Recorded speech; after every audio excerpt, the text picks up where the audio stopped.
উন্নত কান্ট্রিতে কিন্তু এটা অলরেডি তারা সামরিক প্রশিক্ষণ দিয়ে নাগরিককে রেডি করে রাখে তারা। কিন্তু আমাদের দেশটা কি জানেন, আমি চাকরিতে প্রবেশের বয়স 35 নিয়ে যখন আন্দোলন শুরু করি তখন অনেকে হাসছে। তো হাস্যকর বিষয়গুলা কেন হাসে জানেন? জাতি হিসেবে আমরা এতটা অপরিপক্ক যে আমরা সহজে যৌক্তিক জিনিসগুলা বুঝতে চাই না, বুঝার মতো মেধা নাই। যার দরুন এই বিষয়গুলা আমরা আগে প্রথমে হাসি, তারপরে বুঝার পরে বাস্তবায়ন করি। এটা যে যৌক্তিকতা ছিল এটা আমরা অনেক পরে বুঝতে পারি, এটাই হলো প্রবলেম। আজ আমাদের দেশে সামরিক প্রশিক্ষণ বাধ্যতামূলক, এটা রাষ্ট্র করবে। নাগরিক হিসেবে কেন আমরা প্রস্তাব দিব? আজ কেন আমাদের সংবাদ সম্মেলন করতে হচ্ছে, কেন রাজপথে দাঁড়াতে হচ্ছে? জাতি হিসেবে আমরা কতটা পিছিয়ে আছি এটা রিয়েলাইজ করতে হবে। আমি বাংলাদেশের প্রেক্ষিতে বলছি, দেশের যে অবস্থা চলছে আমার মনে হয় যে এখানে সকল রাজনৈতিক দল আমরা যারা আছি, যারা আমরা দেশ শাসন করতে চাই, তাদের উচিত জাতীয় ঐক্যমত প্রতিষ্ঠা করা এবং তার মাধ্যমে যারা দেশ চালাবার যোগ্যতা আছে তাদের হাতে দেশটা অর্পণ করাটা ভোটের মাধ্যমে হোক। তো আমি মনে করি যে সত্যি আজ যে দেশের যে পরিস্থিতি চলছে, আমরা আমাদের এই সাবকন্টিনেন্টের আমাদের দেশটা যে সীমানার মধ্যে আছে, আমরা সৌভাগ্য না দুর্ভাগ্য আমরা বলতে পারবো না যে দুইজন প্রতিবেশী পেয়েছি, দুটা দেশ। যে প্রতিবেশী দেশগুলা আমাদের কিভাবে সহযোগিতা করছে আপনারা দেখতে পাচ্ছেন। একটা দেশ আমাদের প্রায় 12 লক্ষ রোহিঙ্গা উপহার দিয়েছে, তাই না? 12 লক্ষ রোহিঙ্গা উপহার দিয়েছে। আরেকটা দেশ চারদিক থেকে আমাদের প্রেশার ক্রিয়েট করছে। হ্যাঁ, তো এরকম দুটো প্রতিবেশী আমরা পেয়েছি। হ্যাঁ, তো ভূ রাজনৈতিক দৃষ্টিকোণ থেকে আমরা কিন্তু ভালো অবস্থানে নেই, যেহেতু আমরা দুইজন প্রতিবেশী ভালো পাইনি। এটা আমি বলবো, কারণ আমাদের তারা ভালো চোখে দেখছে না। এই জন্য আমরা মনে করি যে আমরা কারোর উপর আক্রমণ করব না, কিন্তু আমরা ডিফেন্সিভ, আমাদের প্রতিরক্ষা যেন আমরা নিতে পারি সেটা আমরা সেভাবে প্রস্তুতি নিব। আমি আজ আনিস ভাইকে ধন্যবাদ জানাচ্ছি যে উনি সামরিক প্রশিক্ষণ বাধ্যতামূলক এটা করার জন্য মানে একটা আন্দোলন উদ্যোগ নিয়েছে। আমাদের বাংলাদেশে অনেক কথাই বলি আমরা, কিন্তু রাজপথে এসে একটা দাবি নিয়ে দাঁড়াবার সাহস কয়জনের আছে আমরা দেখি না। তাকে আমি সাধুবাদ জানাই এবং আমি এই রাষ্ট্রকে এবং রাষ্ট্রে যারা নীতি নির্ধারক আছেন তাদেরকে রিকোয়েস্ট করব অনতিবিলম্বে, এটা কিন্তু আমাদের ছাত্রদের, আমরা যারা দাবি করছি তাদের কাজ না, কাজ কাদের? এই দাবিটা রাষ্ট্র গ্রহণ করে খুবই দ্রুত যেন এটা প্রশিক্ষণ ব্যবস্থা করে এবং এটা আরও আগে করা উচিত ছিল এবং খুব দ্রুত করে আমাদের এই যুব সমাজকে, আমাদের এই দেশের নাগরিককে যেন প্রশিক্ষিত করে তারা যেন প্রস্তুত রাখে আগামী বাংলাদেশ বিনির্মাণ করার জন্য। আমি মনে করি এই যে প্রশিক্ষণটা, এটা শুধু বাংলাদেশ বিনির্মাণ নয়, রাষ্ট্র হিসেবে, জাতি হিসেবে এটা আমাদের এবং শারীরিক ফিটনেস হিসেবে এটা আমাদের উচিত।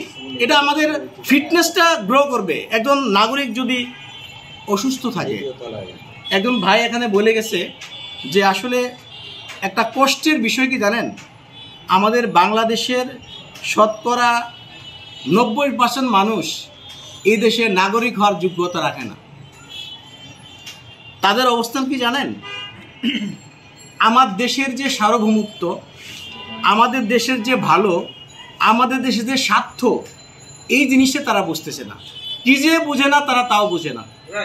আজ রাষ্ট্র কোন দিকে, আমাদের প্রতিবেশী রাষ্ট্র আসলে আমাদের ভালো চাচ্ছে কি চাচ্ছে না, এটাই রিয়েলাইজ করা মানুষ কয়জন আমরা আছি। নাগরিক হিসেবে এই জিনিসটা, এইটা বুঝার লোক কয়টা নাগরিকের আছে আমাদের? আজ ভারত বৃহৎ কান্ট্রি, দেখেন তাদের স্বার্থ সুরক্ষার জন্য প্রতিটা নাগরিক তারা সচেতন, কিন্তু আমরা কতজন সচেতন? আমরা দেখব আমাদের স্বার্থ, আমরা কারোর সাথে শত্রুতা চাই না, তারা আমাদের সাথে শত্রুতা সুলভ কি আচরণ করতেছে এইটুকু আমরা বুঝতে যদি না পারি তাহলে নাগরিক হিসেবে আমরা ব্যর্থ। আমি মনে করব যে প্রথমে আমরা একটা কাজ করব, আমরা যোগ্য নাগরিক হওয়ার যোগ্যতা অর্জন করি। আমরা দেশকে ভালোবাসি, আমাদের সার্বভৌমত্ব রক্ষার জন্য আমরা যে কি ভালো এটা আমরা রিয়েলাইজ করি, এটা আমরা রিয়েলাইজ করতে পারছি না, যার দরুন আমরা বিভ্রান্ত। চিন্তা করেন, জাতি হিসেবে আজ একটা খবর যখন ফেসবুকে ইউটিউবে ছড়িয়ে পড়ে আমরা জাজ করতে পারি না আসলে এটা সত্য কিনা মিথ্যা, এই জ্ঞানটুকু আমাদের নেই। আমরা ওই চিলে কান নিয়েছে তার পিছনে দৌড়াচ্ছি। তাহলে আমরা নাগরিক হিসেবে আমরা কতটুকু এই জাতিকে আমরা সেবা দিতে পারবো, এই যোগ্যতা কতটুকু আমাদের আছে। আমি আমার কথা বাড়াবো না, আমি আক্ষেপের সুরে বলছি, যারা রাজনীতি করছে, যারা দেশ শাসন করবে তাদেরকে বলছি যে দেশের স্বার্থে, দেশের প্রয়োজনে আপনারা একটা জাতীয় ঐক্য গঠন করে আমাদের দেশ যেন হুমকির মুখে না পড়ে। আমরা নাগরিক হিসেবে সিকিউর একটা রাষ্ট্রে বসবাস করতে চাই, এই নিরাপত্তা আপনারা আমাদের দিবেন। আইন শৃঙ্খলা বাহিনী, ডিফেন্স থেকে শুরু করে তাদের উদ্দেশ্যে বলছি, এটা আপনাদের দায়িত্ব, এই দায়িত্ব আপনারা অবহেলা করবেন না। আর সামনের যে বাংলাদেশ, যে অবস্থা আমরা দেখছি আজ বাংলাদেশে, এই যে আমাদের মানে উনি বলে গেলেন যে আমরা নাগরিক হিসেবে দেশে বসবাস করব, সিকিউরভাবে বসবাস করব, নিরাপত্তা দিবে কে? নিরাপত্তা কে দিবে? নিরাপত্তার দায়িত্বে নিয়োজিত ব্যক্তি কারা? তাদের দায়বদ্ধতা দেখানো আছে, কিন্তু তারা কতটুকু পালন করছে?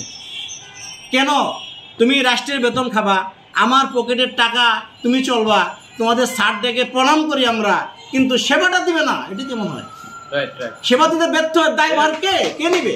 আমি মনে করি যে আপনাদের উচিত দায়িত্বশীল জায়গা থেকে আপনাদের মানে দায়িত্ববোধ জাগ্রত করা এবং দেশের সেবা, মানে আপনার যে কাজ, আপনার যেটা কাজ সেই কাজটা যথাযথভাবে পালন করে আপনার যে আমাদের পকেটের টাকা দিয়ে বেতন নিচ্ছেন সেই বেতনটা হালাল করা। আপনারা কেউই বেতনটা হালাল করছেন না, এটা জবাব দিতে হবে আপনাদের। তো আমি কথা বাড়াবো না, আমি এটুকু বলে শেষ করব যে আমরা জাতি হিসেবে অনেক পিছিয়ে আছি। উন্নত অনেক কান্ট্রিতে সামরিক প্রশিক্ষণ বাধ্যতামূলক এবং প্রশিক্ষিত হয়ে তারা দেশ সেবায় নিয়োজিত। আজ আমাদের বাংলাদেশের স্বাধীনতা 53 বছর বয়সেও এরকম বুদ্ধোদয় হয় নাই। এই নিয়ে আনিস ভাই আমাদের মতো সম্মান সম্মান করতে হয়, এটা দুঃখজনক।